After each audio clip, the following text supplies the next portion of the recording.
Hello, I'm Evan Nolan, the president and co-founder of the United States Athletics Hall of Fame. Here is another returning nominee for the class of 2024. Born in Yakima, Washington in May of 1957 and growing up very close to a ski mountain, Phil Mahre was America's first great alpine ski racer.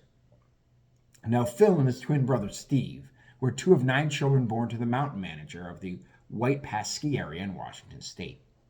They actually grew up in a house very close to the base lodge and took full advantage of their proximity to the mountain.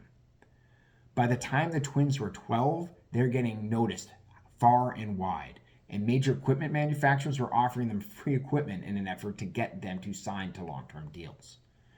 Phil would actually qualify for the U.S. ski team at just the age of 15 in 1973, and 2 years later he'd get moved to the A team competing on the World Cup circuit. Just 2 months after that, he'd compete in the 1976 Olympics in Innsbruck, finishing 5th in the giant slalom.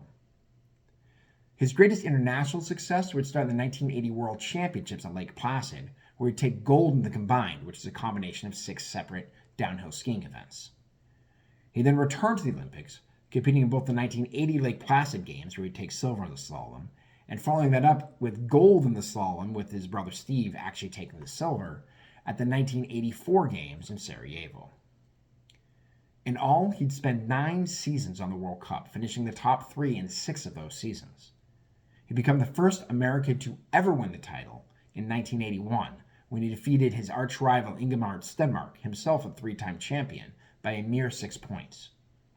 Mahre then followed up with a three-peat, not only winning that 81 title, but following up with the 82 and 83 titles as well. Now, the brothers would race at limited slate in 1984 before retiring together at the end of the 84 season at the ages of 26.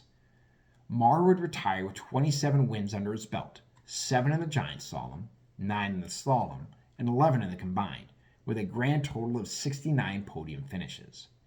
His 27 wins was at the time by far the most ever won by an American, and still is second place for men, with Bode Miller having passed him, and 4th overall with not only Miller, but Michaela Schifrin and Lindsey Vonn having passed him as well.